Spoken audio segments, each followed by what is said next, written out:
Welcome to the next lecture of transformer guys. तो आज का जो लेक्चर है वो है equivalent circuit at no load.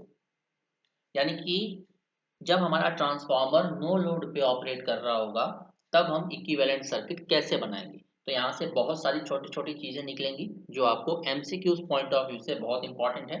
तो चलिए स्टार्ट करते हैं। तो अगर आपने चैनल को सब्सक्राइब नहीं किया है तो सबसे पहले चैनल को सब्सक्राइब कर लीजिए। तो चलिए हम बनाते हैं equivalent circuit at no load. तो ये हमारा हो गया प्राइमरी साइड। ये प्राइमरी वाइंडिंग हमने शो कर दिया। ये बीच में हमने शो कर दिया क्या, मैग्नेटिक पाथ जिससे फ्लक्स जाएगी। ये हमारा है सेकेंडरी वाइंडिंग। और सेकेंडरी वाइंडिंग में हमने कोई भी लोड कनेक्ट नहीं किया है बिकॉज हम ये बना रहे हैं नो लोड पे। तो यहाँ पे आप लिख सकते हो open circuit. Open circuit secondary. तो अगर सेकेंडरी हमारी ओपन सर्किट है तो सेकेंडरी करंट कितनी हो जाएगी, जीरो। सेकेंडरी का इंड्यूस्ड ईएमएफ कितना हो जाएगा, E2। सेकेंडरी वाइंडिंग का जो इंड्यूस्ड ईएमएफ है वो हमें मिल रहा है E2 के बराबर। अब एक चीज और देखिएगा, नो लोड ब्रांच बना लेते हैं हम। नो लोड ब्रांच हमेशा शंट में बनाई जाती है। धीरे धीरे जैसे जैसे हम आगे बढ़ते जाएंगे वैसे वैसे सब कुछ आपको क्लियर होता जाएगा। तो नो लोड ब्रांच में दो कंपोनेंट होंगे, पहला आर नॉट, दूसरा एक्स नॉट। ये हो गया आर नॉट, ये हो गया एक्स नॉट। सप्लाई हम कितनी दे रहे हैं, मान लेते हैं V1। टोटल करंट कितनी आ रही है, मान लेते हैं I1। अब यहां तो करंट जाएगी नहीं क्योंकि हमने कोई भी लोड कनेक्ट नहीं किया है। तो पूरी की पूरी करंट किससे जाएगी, इस शंट ब्रांच से। और उसी करंट को हम बोलते हैं no load current. No load current हमेशा ट्रांसफार्मर के इक्विवेलेंट सर्किट के शंट ब्रांच से फ्लो होती है। अब आप मुझे बताइए, इससे पहले वाले लेक्चर में मैंने आपको क्या बताया था कि जो नो लोड करंट है वो कितने करंट्स में डिवाइड होती है, दो करंट में। कौन कौन से, आई म्यू और आई डब्ल्यू। और आई म्यू को हमेशा शो किया जाता है रिएक्टेंस के थ्रू फ्लो होते हुए, और आई डब्ल्यू को शो किया जाता है रेजिस्टेंस के थ्रू फ्लो होते हुए। करेक्ट। तो ये हमारा बन गया इक्विवेलेंट सर्किट डायग्राम। अब मुझे बताइएगा कि प्राइमरी वाइंडिंग में क्या ईएमएफ इंड्यूस होगा, बिल्कुल होगा, ये हो जाएगा E1। प्राइमरी वाइंडिंग में हमने ईएमएफ को इंड्यूस करा दिया। अब यहाँ पे हमारा एम क्या है, हम ट्रांसफार्मर को नो लोड कंडीशन पे ऑब्जर्व कर रहे हैं। इसका मतलब हमें आर नॉट और एक्स नॉट की वैल्यू निकालनी पड़ेगी। तो अब मुझे बताइए आर नॉट की वैल्यू हम निकाल सकते हैं। अब देखिए V1, ये जो शंट ब्रांच है ये हमारी शंट ब्रांच है। शंट ब्रांच सप्लाई के साथ पैरेलली कनेक्टेड है। तो जो सप्लाई वोल्टेज होगा वही हमारा शंट ब्रांच के क्रॉस वोल्टेज होगा। यानी कि यहाँ का वोल्टेज भी कितना होगा, supply voltage, that is V1। तो अब मुझे बताइए आर नॉट की वैल्यू अगर हमें निकालना हो तो आर नॉट की वैल्यू क्या हो जाएगी, R is equal to V by I. तो R naught is equal to V1 by I W. Correct. और आर नॉट को क्या बोला जाता है, कोर लॉस रेजिस्टेंस।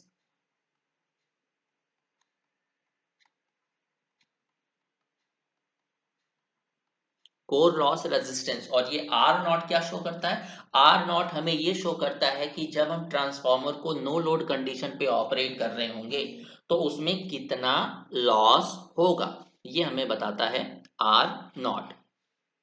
तो अब एक चीज मुझे बताइएगा, पावर लॉस अगर हमें निकालना हो at no load condition, power loss at load no load condition को हम रिप्रेजेंट कर रहे हैं पी नॉट से।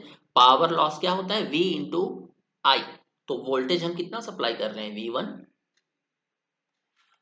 अब वो करंट मुझे बताइए जो पावर लॉस के लिए रिस्पॉन्सिबल है, आई म्यू या आई नॉट, सॉरी आई म्यू या आई डब्ल्यू, आई डब्ल्यू। तो ये हो जाएगा हमारा पावर लॉस। आई डब्ल्यू जो करंट है वो हमेशा पावर लॉस के लिए रिस्पॉन्सिबल होती है एट नो लोड कंडीशन, और आई म्यू जो है वो फ्लक्स जनरेट करने के काम आती है, correct.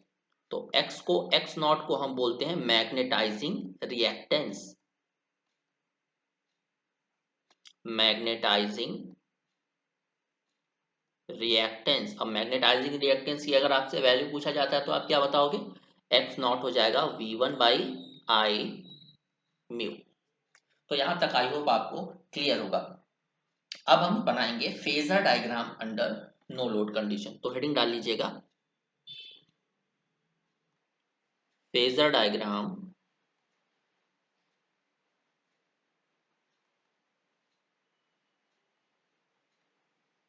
Under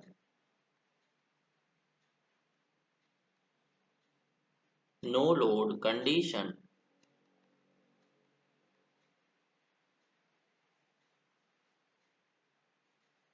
no load condition पे हम फेजर डायग्राम कैसे बनाएंगे, तो देखिएगा कल के लेक्चर में मैंने क्या बताया था कि जो फ्लक्स है वो हमेशा लीड करती है 90 degree with respect to EMF. तो यहाँ पे अगर हम फ्लक्स को रेफरेंस ले लें, ये है हमारी फ्लक्स, तो ईएमएफ क्या करेगा, इस फ्लक्स से 90 डिग्री लैग करेगा। ये हो गया हमारा ईएमएफ। अगर हम इसे प्राइमरी इंड्यूस्ड ईएमएफ मानते हैं तो सेकेंडरी इंड्यूस्ड ईएमएफ इसी के साथ फेज में होगा। तो ये हो गया हमारा सेकेंडरी इंड्यूस्ड ईएमएफ। अब प्राइमरी इंड्यूस्ड ईएमएफ और सेकेंडरी इंड्यूस्ड ईएमएफ दोनों फेज में है, बट E2 का जो मैग्नीट्यूड है वो हमने ज्यादा दिखाया है। ये क्या रिप्रेजेंट कर रहा है कि जो इंड्यूस्ड ईएमएफ सेकेंडरी वाइंडिंग का है उसका मैग्नीट्यूड ज्यादा है with respect to primary winding EMF. यानी कि ये फेजर डायग्राम हम किसके लिए बनाने वाले हैं, स्टेप अप ट्रांसफार्मर के लिए। तो आप चाहो तो E1 की वैल्यू E2 से बड़ी भी ले सकते हो, वो स्टेप डाउन को रिप्रेजेंट कर देगा, उससे फेजर डायग्राम में कोई फर्क नहीं पड़ेगा। अब एक चीज और मुझे बताइए, जो सप्लाई वोल्टेज है वो हमेशा लीड करता है फ्लक्स से 90 डिग्री। ये हो गया सप्लाई वोल्टेज V1। अब हमें पता है कि जो, चाहे आप इस तरह से ले सकते हो उसे कि जो सप्लाई वोल्टेज है V1 वो फ्लक्स से 90 डिग्री लीड करता है, तो ये 90 डिग्री हमने लीड करा दिया। या इसे इस तरह से भी बना सकते हो कि जो इंड्यूस्ड ईएमएफ है प्राइमरी का वो सप्लाई वोल्टेज को हमेशा ऑपोज करता है, तो E1 ऊपर चला जाएगा, तो ये आ जाएगा minus E1। So V1 is equal to minus E1। यहां तक आई होप आपको क्लियर होगा। अब मुझे बताइए जो मैग्नेटाइजिंग करंट है, मैं आपको एक चीज और बता देता हूं। जो मैग्नेटाइजिंग करंट है उसको हम कैसे लिख सकते हैं, I mu is equal to I mu max sine omega t, या जो फ्लक्स है उसे हम कैसे लिख सकते हैं, phi m sine omega t. तो यहां से दो चीजें अच्छे से याद रखिएगा कि पहली, जब भी आप फेजर डायग्राम बनाओ तो फ्लक्स को हमेशा रेफरेंस लीजिएगा, इससे फेजर डायग्राम बनाने में आसानी होगी। दूसरी, फ्लक्स उस करंट के हमेशा डायरेक्टली प्रोपोर्शनल होती, सॉरी इन फेज होती है जिसने उसको जनरेट किया है। तो इस फ्लक्स को कौन सी करंट ने जनरेट किया है, मैग्नेटाइजिंग करंट ने। तो मैग्नेटाइजिंग करंट हमेशा इस फ्लक्स के साथ क्या होगी, फेज में। आप देख सकते हो इस इक्वेशन से कहीं भी लीडिंग या लैगिंग का केस नहीं है। अब मुझे बताइए जो वॉटफुल कंपोनेंट ऑफ करंट है, आई म्यू तो हमने बना दिया, अब हमें क्या बनाना है, आई डब्ल्यू। कल मैंने क्या बताया था कि आई डब्ल्यू को हम किसके थ्रू फ्लो होता दिखाते हैं, आर नॉट के, आई डब्ल्यू। तो सप्लाई वोल्टेज के साथ आई डब्ल्यू लीड करेगी या लैग करेगी, फेज में होगी क्योंकि ये रेजिस्टेंस से फ्लो हो रही है। तो आई डब्ल्यू को हमने शो कर दिया रेजिस्टेंस के क्रॉस, तो आई म्यू आई डब्ल्यू क्या हो गया, सप्लाई वोल्टेज के साथ फेज में। अब एक चीज और याद रखिएगा कि जो मैग्नेटाइजिंग करंट आई म्यू है और जो wattful component of current I W है, इनका रिजल्टेंट हमें क्या मिलता है, I naught, that is no load current. तो ये हमें मिल गया no load current I naught, क्योंकि मैंने बताया था कि आई नॉट यानी कि नो लोड करंट को ही दो पार्ट में डिवाइड किया जाता है, दैट इज आई डब्ल्यू और आई म्यू। तो हमने इसका रिजल्टेंट ले लिया जो जहां जहां से हमें मिला I naught, that is no load current. तो ये हो गया हमारा phasor diagram under no load condition. तो अब मुझे बताइए यहाँ से पावर फैक्टर हम कैसे निकालेंगे। तो देखिए पावर फैक्टर हमेशा होता है supply voltage, total supply voltage और टोटल सप्लाई करंट के बीच में। तो टोटल सप्लाई वोल्टेज है हमारा V1 और टोटल सप्लाई करंट है नो लोड की कंडीशन में I नॉट। तो इनके बीच का जो एंगल बनेगा वो होगा no load power factor angle phi naught. अब एक चीज मुझे बताइए, मैंने कल बताया था कि जब मैग्नेटाइजिंग करंट बढ़ती है तो पावर फैक्टर क्या होता है, कम हो जाता है। तो मैंने बताया था जब मैं फेजर बनाऊंगा तो वहां से प्रूव कर दूंगा। तो चलिए देखते हैं कैसे। अब हम क्या करते हैं, मैग्नेटाइजिंग करंट को बढ़ा देते हैं। मैग्नेटाइजिंग करंट का जो मैग्नीट्यूड है हमने बढ़ा दिया। पहले मैग्नेटाइजिंग करंट था आई म्यू वन मान लीजिए, अब मैग्नेटाइजिंग करंट को बढ़ा के हमने कर दिया है आई म्यू टू।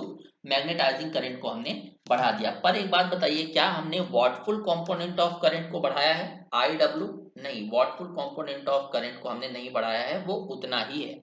तो आई डब्ल्यू तो उतना ही रहेगा। तो आई डब्ल्यू का जो मैग्नीट्यूड है वो हमने सेम रखा है। तो अब मुझे बताइएगा इनका रिजल्टेंट कितना बन जाएगा।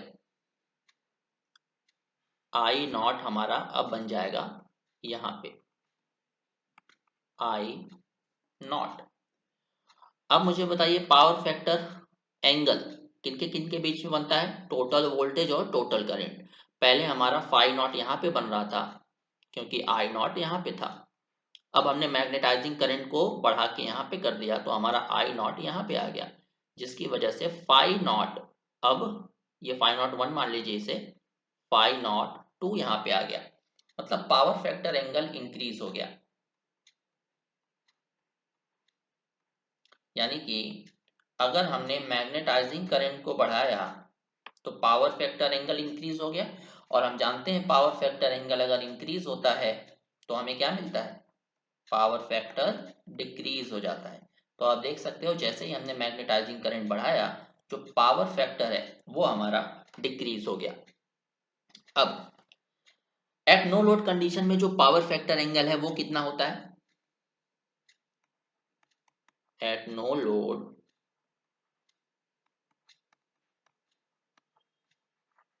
power factor angle is nothing but 0.2 to 0.25, correct. क्योंकि मैंने आपको क्या बताया था कल के लेक्चर में, जब हमने आई डब्ल्यू और आई म्यू को कंपेयर किया था तो मैंने बताया था कि जब हम इसे नो लोड पे ऑपरेट करते हैं तो मैग्नेटाइजिंग करंट का जो मैग्नीट्यूड है वो ज्यादा होता है। तो मैग्नेटाइजिंग करंट का मैग्नीट्यूड ज्यादा होता है तो पावर फैक्टर क्या होगा, कम। इसीलिए नो लोड कंडीशन पे जो पावर फैक्टर है वो 0.2 से 0.25 लैग कहलाता है, correct. Because at no load I mu is greater than I W, correct. अब यहाँ पे देखिएगा, मान लीजिए अचानक से हमने क्या किया, फ्लक्स फ्लक्स क्या होता है, directly proportional to V by F. अगर हमने वोल्टेज को कांस्टेंट रखा और फ्लक्स को डिक्रीज कर दिया, फ्लक्स को डिक्रीज करने की वजह से, सॉरी फ्रीक्वेंसी को डिक्रीज कर दिया, तो फ्रीक्वेंसी को डिक्रीज करने की वजह से जो फ्लक्स है वो इंक्रीज हो गया। मतलब अब हमें ज्यादा फ्लक्स जनरेट करना है। तो ज्यादा फ्लक्स जनरेट करना है तो कौन सी करंट फ्लक्स जनरेट करती है, आई म्यू। तो आई म्यू को बढ़ाना पड़ेगा, तो आई म्यू को बढ़ा के हमने यहाँ पे कर दिया, जिसकी वजह से पावर फैक्टर इंक्रीज हो गया, जो हमने ऑलरेडी देखा था। तो इसे आपको याद रखना है। अब देखते हैं polar form of no load current. Phasor diagram हमने कैसे बनाया था,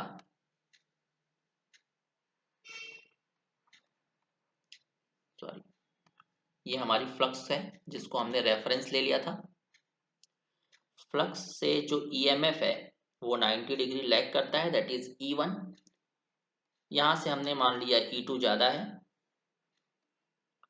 E1 को हम ऊपर लेके गए तो ये रिवर्स हो गया -E1, और -E1 किसके बराबर होता है? सप्लाई वोल्टेज के, क्योंकि सप्लाई वोल्टेज और इंड्यूस्ड ईएमएफ इन प्राइमरी एक दूसरे को अपोज करते हैं, तो -E1।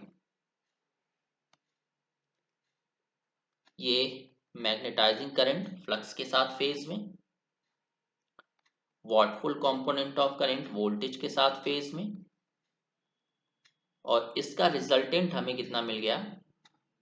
I0। जो पावर फैक्टर एंगल है वो हमें कितना मिला? φ0। तो अब यहां से मुझे बताइए I0 को हमें दो पार्ट में रिजॉल्व करना हो तो एक पार्ट आएगा यहां पे जो कि कहलाएगा वर्टिकल कंपोनेंट, दूसरा पार्ट आएगा यहाँ पे हॉरिजॉन्टल कंपोनेंट। तो वर्टिकल कंपोनेंट के पास में कौन सा एंगल है? φ0। तो ये IW या वर्टिकल कंपोनेंट क्या कहलाएगा? I0 cos φ0।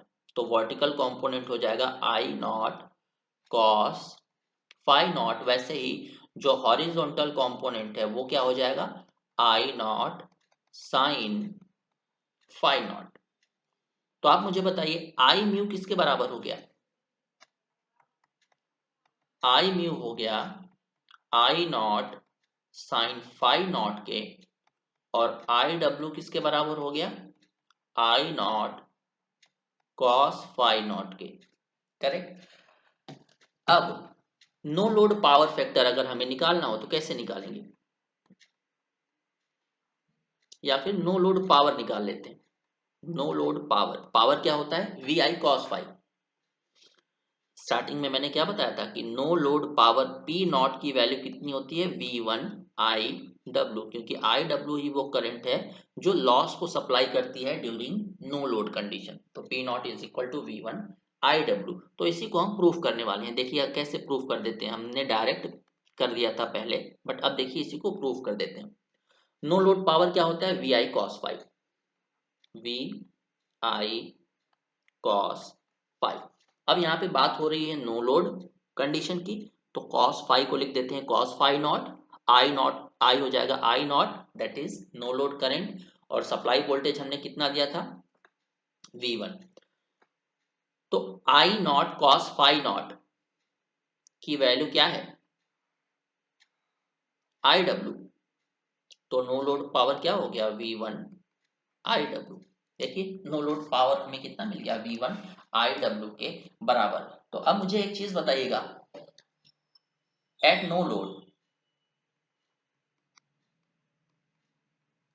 हमें पता है कि ट्रांसफार्मर सिर्फ एक ही करंट ड्रॉ कर रहा है, दैट इज I0। तो क्या ट्रांसफार्मर की वाइंडिंग, प्राइमरी वाइंडिंग का कुछ ना कुछ रेजिस्टेंस होगा? तो क्या नो लोड कंडीशन पे हमारा जो कॉपर लॉस है वो इतना नहीं हो सकता?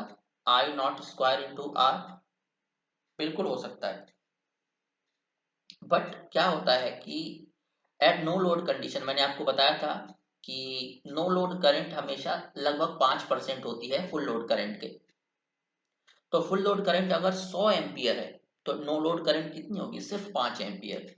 तो I0 की वैल्यू बहुत कम होती है, जिसकी वजह से copper loss at no load बहुत कम होता है, जिसकी वजह से हम इसे क्या कर सकते हैं? नेग्लेक्ट कर सकते हैं। इसीलिए जब भी हम अपने ट्रांसफार्मर को नो लोड कंडीशन पे ऑपरेट करेंगे, हमेशा नो लोड कॉपर लॉस को नेग्लेक्ट कर देंगे अनटिल एंड अनलेस किसी क्वेश्चन में दिया नहीं गया हो कि उसे इंक्लूड करिए। करेक्ट।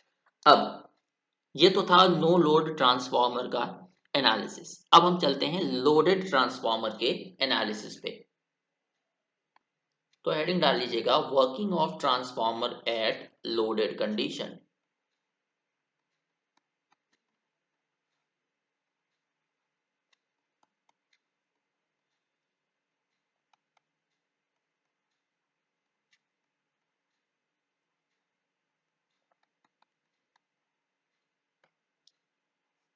ट्रांसफॉर्मर कैसे काम करता है लोडेड कंडीशन पे।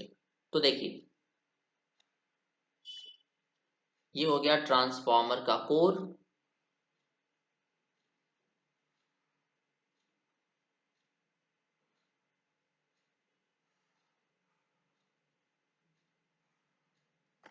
ट्रांसफॉर्मर का कोर, ट्रांसफॉर्मर के कोर पे हमने वाउंड कर दिया वाइंडिंग्स को।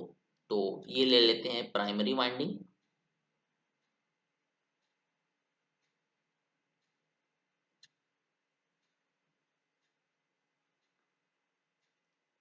यहां से हमने शो कर दिया सेकेंडरी वाइंडिंग।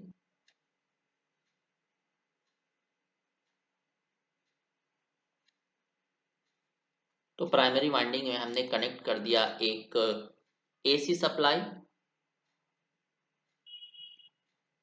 जिसको हमने बोला V1। इसकी वजह से अब मुझे बताइए एक चीज सबसे पहले देखते हैं। अब ये बात हो रही है लोडेड कंडीशन की, यानी कि सेकेंडरी वाइंडिंग में हमने कुछ न कुछ लोड कनेक्ट किया है। पहले ओपन सर्किट था सेकेंडरी, अब हमने कनेक्ट कर दिया है एक लोड। ध्यान दीजिएगा, प्राइमरी में आ जाइए। प्राइमरी में हमने V1 वोल्टेज लगाया, जिसकी वजह से I1 करंट फ्लो होना शुरू हुई।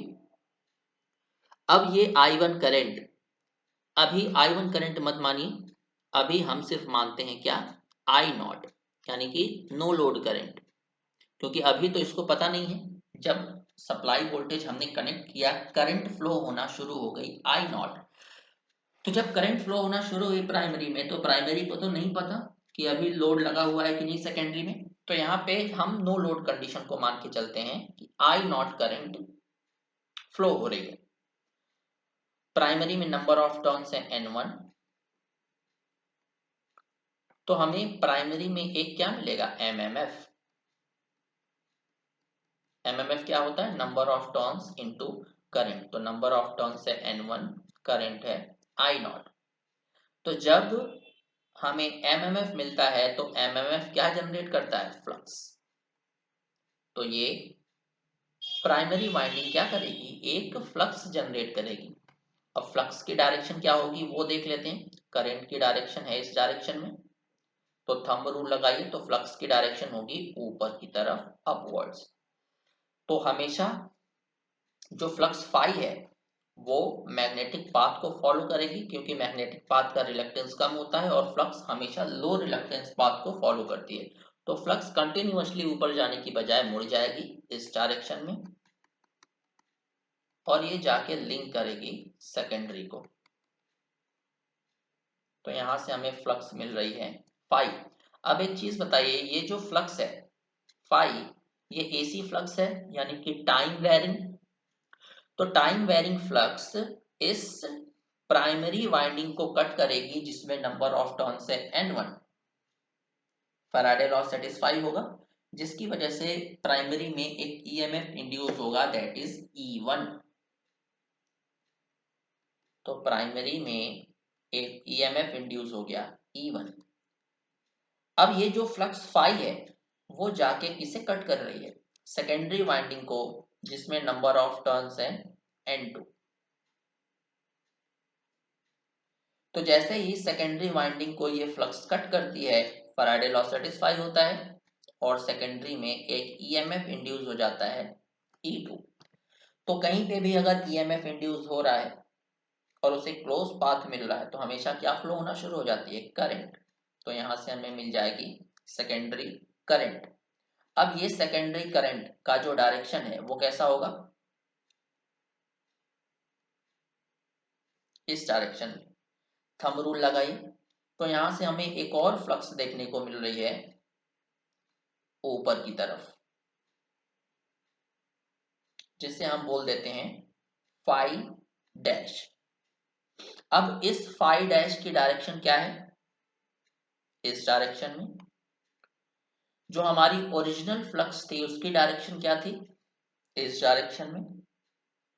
यानी कि जो सेकेंडरी की फ्लक्स है फाई डैश, वो हमारी प्राइमरी की फ्लक्स यानी कि कोर में जो फ्लक्स थी फाई, उसको अपोज कर रही है।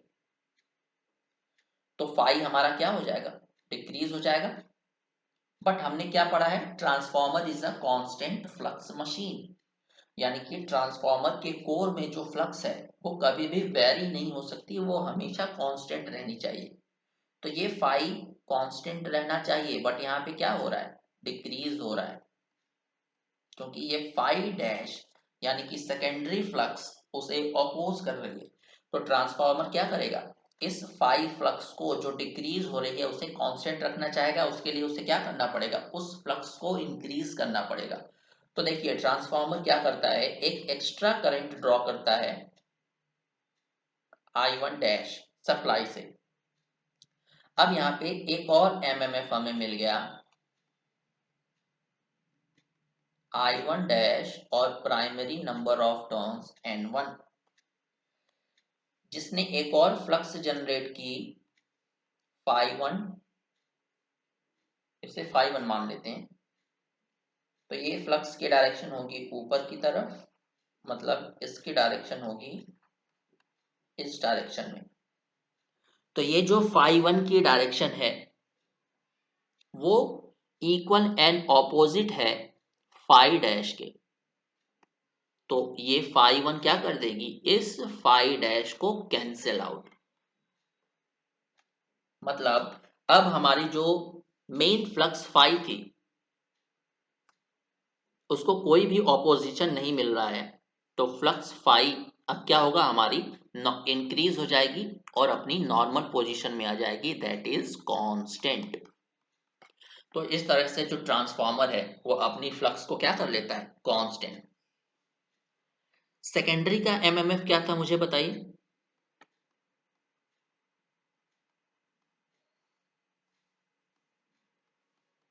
सेकेंडरी का एमएमएफ था number of turns in secondary multiplied by current in secondary N2I2। तो हम बोल सकते हैं क्या कि जो सेकेंडरी एमएमएफ N2I2 है वो इक्वल होगा प्राइमरी एमएमएफ N1I1 डैश के, बिकॉज इन दोनों की वजह से जनरेट करी गई फ्लक्स एक दूसरे को कैंसिल आउट कर रही है। तो जाहिर सी बात है कि दोनों की फ्लक्स बराबर रही होगी। फ्लक्स को जनरेट किसने किया, एमएमएफ ने, तो दोनों का एमएमएफ भी बराबर रहा होगा। तो हम बोल सकते हैं कि N2I2 की वैल्यू बराबर होगी I1 डैश N1 के। तो यहां से I1 dash upon I2 is equal to N2 by N1, और N2 बाई N1 किसके बराबर होता है, E2 बाई E1 के, जिसे हम क्या बोलते हैं, K, ट्रांसफॉर्मेशन रेशियो। इसको ले लेते हैं इक्वेशन नंबर फर्स्ट।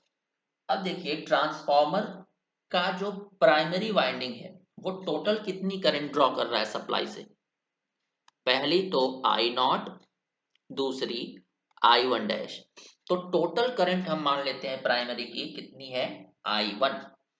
तो टोटल करंट I1 क्या हो जाएगी, I1 डैश प्लस I0। और हमें पता है कि I0 क्या है, नो लोड करंट। तो नो लोड करंट की वैल्यू बहुत कम होती है, तो हम उसे क्या कर सकते हैं, नेग्लेक्ट कर सकते हैं। तो नेग्लेक्ट I0, हमें I1 की वैल्यू कितनी कितनी मिल जाएगी, I1 डैश के बराबर। तो इस I1 डैश को हम I1 से रिप्लेस कर देते हैं। तो यहाँ से हमें नया ट्रांसफॉर्मेशन रेशियो कितना मिल गया, N2 by N1 is equal to E2 by E1 is equal to I1 by I2 is equal to K। ये करेक्ट है। तो ये लोडेड ट्रांसफॉर्मर से आपको ये याद रखने की जरूरत है। अब हम फेजर डायग्राम बना लेते हैं फॉर लोडेड कंडीशन। तो हेडिंग डाल लीजिएगा, phasor diagram for loaded condition.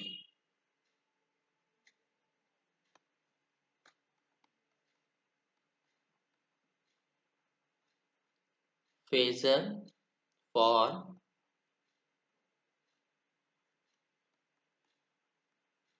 Loaded transformer. सबसे पहले फ्लक्स को ले लेते हैं रेफरेंस। फ्लक्स हमेशा 90 डिग्री लीड करता है ईएमएफ से, तो इसे प्राइमरी ईएमएफ मान लेते हैं, इसे सेकेंडरी ईएमएफ। E1 को जस्ट उल्टा कर दीजिए तो ऊपर जाके E1 क्या बन जाएगा, -E1, और -E1 किसके बराबर होता है, सप्लाई वोल्टेज V1 के। फ्लक्स हमेशा फेज में होती है उस करंट के जिसने उसे जनरेट किया है, that is magnetising current. IW that is wattful component of current हमेशा सप्लाई वोल्टेज के साथ फेज में होता है, और इनका रिजल्टेंट हमें क्या देता है, नो लोड करंट। तो ये हमें मिल गया no load current I naught. Power factor angle कितना बन गया नो लोड की कंडीशन में, फाई नॉट। ये तो था नो लोड कंडीशन का फेजर डायग्राम। अब यहाँ पे थोड़ा सा चेंज है, यहाँ पे हमने लोड भी लगाया है, यानी कि सेकेंडरी करंट भी फ्लो हो रही है। तो सेकेंडरी करंट हमेशा वोल्टेज से क्या करेगी, लैग करेगी, क्योंकि नॉर्मली हमारे पावर सिस्टम में जो लोड होता है वो लैगिंग होता है। तो सेकेंडरी करंट को हमने लैग करा दिया। अब यहाँ पे सेकेंडरी करंट जीरो नहीं होगी, इसीलिए हमें सेकेंडरी करंट को भी शो करना पड़ेगा। तो I2 को हमने लैग करा दिया, मान लेते हैं एंगल θ2 से, या थीटा मान लीजिए। I2 हमारा लैग कर रहा है थीटा से। अब बताइए I2 करंट को कौन अपोज कर रहा है, कौन सी करंट है जो I2 के just equal and opposite transformer ने ड्रॉ करी थी, I1 डैश। तो इसके जस्ट इक्वल और ऑपोजिट एक करंट ट्रांसफॉर्मर ड्रॉ कर रहा है I1 डैश। और हमने क्या देखा था कि प्राइमरी करंट जो है ट्रांसफॉर्मर की वो क्या है, I1 dash plus I naught. तो इनका रिजल्टेंट कितना बन जाएगा,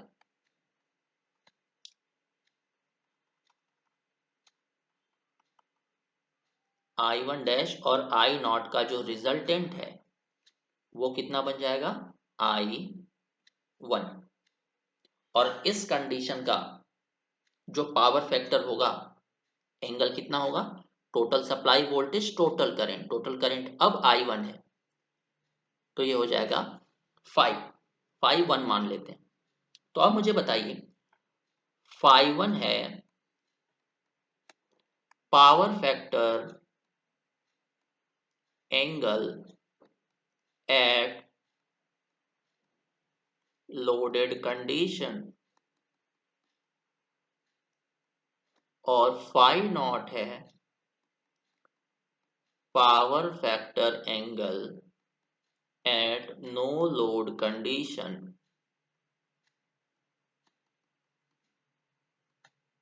तो कौन सा एंगल ज्यादा लग रहा है, 5 नॉट ज्यादा है, 5 नॉट इज ग्रेटर देन 5 मतलब cos phi 1 की वैल्यू ज्यादा होगी cos phi नॉट से। तो यहां से हमें क्या पता चल रहा है, ट्रांसफॉर्मर को जब हम लोडेड कंडीशन पे ऑपरेट करते हैं तब उसका पावर फैक्टर ज्यादा होता है as compare to the transformer at no load condition. तो यहाँ से आई नॉट की वैल्यू अगर हमें निकालना पड़े, जो कि आप जब हम न्यूमेरिकल सॉल्व करेंगे तो वहां पे यूज होगा, आई नॉट की वैल्यू फेजर फॉर्म में कैसे लिख सकते हैं, आई म्यू का स्क्वायर प्लस आई डब्ल्यू का स्क्वायर। सिमिलरली I1 करंट को हम फेजर फॉर्म में कैसे लिख सकते हैं, I1 is equal to under root I1 का स्क्वायर प्लस I नॉट का स्क्वायर।